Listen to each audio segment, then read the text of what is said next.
आप सभी सम्मानित पत्रकार साथियों का मैं अपने कार्यालय पर पहुंचने पर हार्दिक स्वागत करता हूं, अभिनंदन करता हूं। आज के समय में जो हिंदुओं की जो स्थिति बनी हुई है या जो परिस्थितियां आज हिंदू समाज के ऊपर बनी हुई हैं, ऐसी विचारधारा के साथ जागो हिंदू जागो सेना ने हमारे जो अमर शहीद बाबा श्री गुरु तेग बहादुर जी का जो शहादत दिवस है 24 नवंबर उसको मनाने का फ़ैसला किया है। और ये जो शहादत दिवस है, ये मैं चाहता हूँ कि जागो हिंदू जागो सेना करनाल के अंदर कम से कम 5 से 6 जगह इसको मनाए, लोगों को इसके बारे में जागरूक करेगी और उसके लिए भंडारे की भी व्यवस्था की जाएगी। और मैं करनाल की विभिन्न संस्थाओं से ये अनुरोध करूँगा, करनाल के बड़े बड़े जो 15 से 16 या 20 मंदिर हैं, वहाँ पर पर्सनली अपनी पूरी टीम लेकर जाऊँगा और उनको बताऊँगा कि किस प्रकार हमारे हिंदुत्व की रक्षा के लिए और स्पेशली हमारे ब्राह्मणों की रक्षा के लिए किस प्रकार गुरु तेग बहादुर जी ने अपने पूरे परिवार की, अपने पोतों तक की भी बलि दे दी। और आज की जो युवा पीढ़ी है वो उनका नाम तक नहीं जानती। मैं आज नमन करता हूँ श्री गुरु तेग बहादुर जी को और उनके साथ जो दिल्ली के अंदर भाई मतीदास जी, भाई सतीदास जी और भाई दयाला जी, जिनमें से भाई मतीदास जी और भाई सतीदास जी ब्राह्मण थे।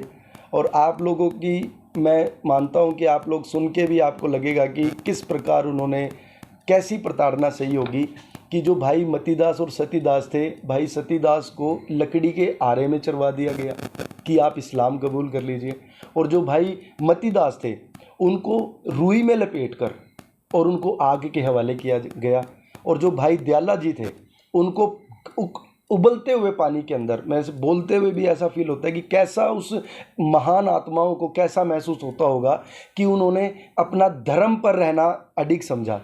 आज जागो हिंदू जागो सेना आप सभी सम्मानित पत्रकार साथियों के माध्यम से ये पूरे सर्व समाज को, हिंदुओं को एक मैसेज देना चाहती है कि आप अपनी पृष्ठभूमि को समझें, आप अपनी वैल्यू को समझें कि आप लोग वो नहीं हैं कि जो तलवारों के दम पर सलवार पहन लिया करते थे। आप लोग वो नहीं हैं कि जो चंद पैसों के चक्कर में धर्म बदल लिया करते थे। आप अपने उन बुजुर्गों को, उन पूर्वजों को याद करें कि जिन्होंने अपना हिंदू धर्म में बने रहना उचित समझा, ना कि लालच में आकर, पैसे के लालच में आकर, डर के लालच में आकर, ज़िंदगी के लालच में आकर।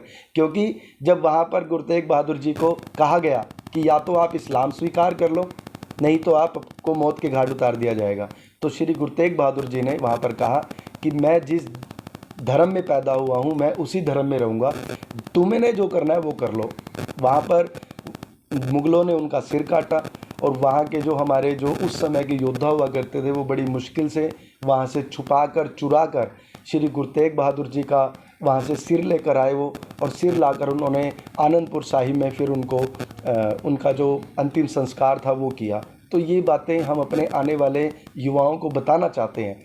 क्यों कल 15 अगस्त है, लोगों को आज़ादी का मतलब ही नहीं पता। कुछ हमारे इतिहास के साथ इतनी छेड़छाड़ हुई है, हमें पता ही नहीं है कि 4 साहिबजादों के नाम क्या थे, 4 साहिबजादे कौन थे, उन्होंने किस प्रकार, मतलब जिंदा को दीवारों में चुनवा दिया गया। मैं जागो हिंदू जागो सेना की तरफ से मैं पूरे हिंदू भाइयों से, सिख भाइयों से निवेदन करना चाहता हूं, क्योंकि ये जो ईसाई मशीनरी और जो इस्लामीकरण का पूरे समाज के अंदर ये जहर घोलने का काम कर रहे हैं। पंजाब के अंदर आज देख लीजिए, जिन पगड़ीधारी सिखों ने हमारे हिंदू बहन बेटियों की इज्जत के लिए, हमारे हिंदुओं की इज्जत के लिए पूरे परिवार को कुर्बान कर दिया, आज वो पगड़ीधारी सिख ईसाई मिशनरी के नीचे, इस्लामीकरण के नीचे अपनी उस पग पर हाथ रखवाकर दूसरे धर्म में कन्वर्ट हो रहे हैं। ये बड़ा सोचने का विषय है, ये बड़ा गंभीर विषय है। आज करनाल के आप शहर की आप आँख कान मुँह सब कुछ है, आप अपने आसपास ये बैठ कर देख लीजिए। करनाल के अंदर लगभग 16 कॉलोनियों के अंदर 70 से 80% जो हिंदू थे वो आज ईसाई या इस्लाम बन चुके हैं। इसके पीछे कौन ध्यान देगा? ये हमारा जो मान लीजिए आप सभी इस चीज़ में सुझाव ही मैं तो कहूँगा, क्योंकि मैं अकेला तो हिंदू है नहीं, आप सब भी हिंदू है, लेकिन मेरे मन में ये विचार ज़रूर आया कि गुरु तेग बहादुर जी का पूरे करनाल के अंदर जिस प्रकार हम 15 अगस्त मनाते हैं, जिस प्रकार हम दिवाली मनाते हैं, जिस प्रकार हम होली मनाते हैं, इकट्ठे होकर एक साथ होकर प्रेम में, कि पूरे शहर को पता चले कि हमें ज़िंदा रखने के लिए हमारे जनेऊ की रक्षा करने के लिए, हमें हिंदू बना रहने के लिए, कि जिस प्रकार गुरु तेग बहादुर जी ने अपने परिवार का, अपने पूरे वंश का हिंदुओं के ऊपर कुर्बान कर दिया और अपनी गर्दन तक को अपने हिंदू धर्म के ऊपर बलिदान कर दिया, ये शहर और पूरा प्रदेश क्या उनका ये कर्जा भी नहीं उतार सकता कि उस दिन उनको याद किया जाए? तो 24 नवंबर को पूरे शहर के अंदर भंडारे किए जाएंगे।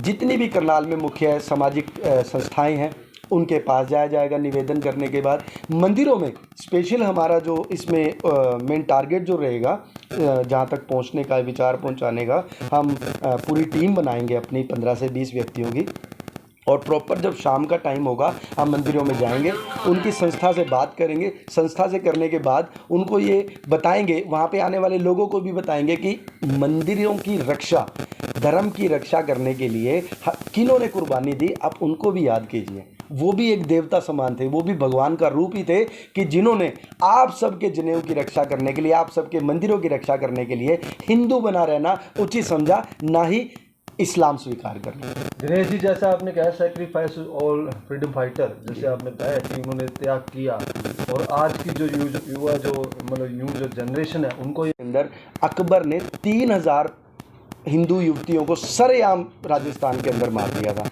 और हमारी किताबों में हमें पढ़ाया जाता है कि अकबर महान था। कैसे महान था वो? क्या उसने महान का ऐसा कार्य किया था? अगर हमारे इतिहास में मुगल ही महान थे तो महाराणा प्रताप कौन थे? शिवाजी महाराज कौन थे? शिवाजी महाराज के लड़के छावा कौन थे? और मैं तो एक बात कहूँगा कि ये जो हिंदू धर्म का और इस देश का जो बेड़ा गर्क कर रखा है, ये बॉलीवुड ने कर रखा है। ये अमिताभ बच्चन सीढ़ियों पर खड़ा होकर कहेगा मैं अपनी शिखा काट लेता हूँ, मैं आज के बाद मंदिर में नहीं जाऊँगा, जैसे पीके पिक्चर के अंदर मजाक बना दिया गया। ये हमारा जो बच्चे होते हैं, युवा, हमारे गुरुजी हुआ करते थे, वो कहते थे बेटा कोई भी गलत काम पहली बात तो करो ना, अगर करो ना तो किसी बच्चे के सामने मत करो। मैं कहा क्यों गुरुजी? कह रहा जो बच्चा देखता है ना उसको, वो वही सीखता है। बॉलीवुड के अंदर क्या दिखाया जा रहा है? हिंदू धर्म को बदनाम किया जा रहा है, उसको क्रिटिसाइज किया जा रहा है, हिंदू आवाज़ ही नहीं उठाता है। वो पहले तो सो रहा था, आज वो बेहोशी की अवस्था में है। आपने बॉलीवुड की बात की, इसकी आवाज़ वैसे तो सरकारों को उठानी चाहिए। ये हिंदुओं की सरकार है, हिंदुओं के वोट लेकर सरकार बनी है, लेकिन मैं मानता हूं कि मुझे तो ऐसा महसूस होता है कि पिछली सरकार से ज़्यादा धर्मांतरण आज भारतीय जनता पार्टी की सरकार में हो रहा है, और मैं खुद भारतीय जनता पार्टी के अंदर हूँ। हिंदुओं की सरकार जी, आपने इस शब्द का इस्तेमाल किया है, मगर हिंदुओं की मां जाने वाली गाय माता आज सड़कों पर है, जिसके वोट लिए गए। हमारी तो जागो हिंदू, मेरी संस्था का कदम जी उठाता। बड़े भाई, हमारी संस्था का जो भी हमने ऑब्जेक्टिव बनाए थे, सबसे पहले हमने यही किया था कि गाय को राष्ट्रीय माता का दर्जा दिया जाए। जैसे कि महाराष्ट्र में कुछ शुरुआत हुई है, उत्तराखंड में शुरुआत हुई है, और सुनने में आया था कि हरियाणा में भी इसके ऊपर विचार मंथन चल रहा है। पूरे देश के अंदर भारतीय जनता पार्टी को 3 चीज़ों पे, वैसे ये मुद्दा कहीं और जा रहा है लेकिन कोई बात नहीं, क्लियर कर देते हैं। 3 चीज़ों पे इनको वोट मिली थी, एक धारा 370 पर, एक भगवान श्री राम मंदिर पर, और गाय को राष्ट्रीय माता का दर्जा। 2 कार्य भारतीय जनता पार्टी ने बहुत अच्छे से किए हैं। तीसरा कार्य भी हो सकता है फाइलों के अंदर हो, और जल्द ही ये भी अमल में लाया जा सकता है। लेकिन देखिए वो तो उसके अंदर तो सभी रोजगार पा जाते हैं।